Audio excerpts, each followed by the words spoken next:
கர்நாடகத்தின் ஆலன் தொகுதியில் 6000 வாக்காளர்களின் பெயர்களை முறைகேடாக நீக்கியது தொடர்பான வழக்கில் பாஜக முன்னாள் எம்எல்ஏ சுபாஷ் கட்டேத்கர் மற்றும் அவரது மகன் ஹர்ஷானந்தா மீது குற்றப்பத்திரிகை தாக்கல் செய்யப்பட்டுள்ளது. நாட்டையே அதிர்ச்சிக்குள்ளாக்கிய ஆலன் தொகுதி வாக்காளர் பட்டியல் முறைகேடு வழக்கில் 22,000 பக்க குற்றப்பத்திரிகையை பெங்களூரு நீதிமன்றத்தில் சிறப்பு புலனாய்வு குழு தாக்கல் செய்துள்ளது. அதில் பாஜக முன்னாள் எம்எல்ஏ சுபாஷ் கதேதாரும் அவரது மகன் ஹர்ஷானந்தாவும் முக்கிய குற்றவாளிகளாக சேர்க்கப்பட்டுள்ளனர். கலபுர்கியில் கால் சென்டர் நடத்திய அக்ரம் பாஷா என்பவர் மூலம் ஆலன் தொகுதியில் பெயர்களை நீக்கம் செய்ய கட்டேதார் திட்டமிட்டதாக குற்றப்பத்திரிகையில் கூறப்பட்டுள்ளது.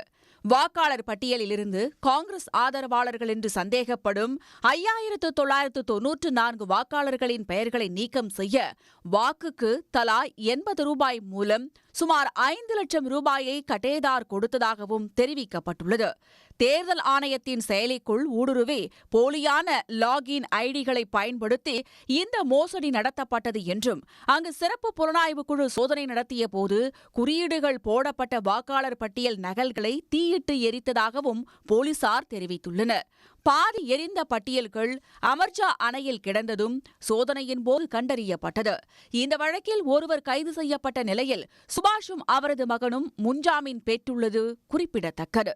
உடனுக்குடன் செய்திகளை தெரிந்து கொள்ள சன் நியூஸ் பெல் ஐகானை கிளிக் பண்ணுங்க.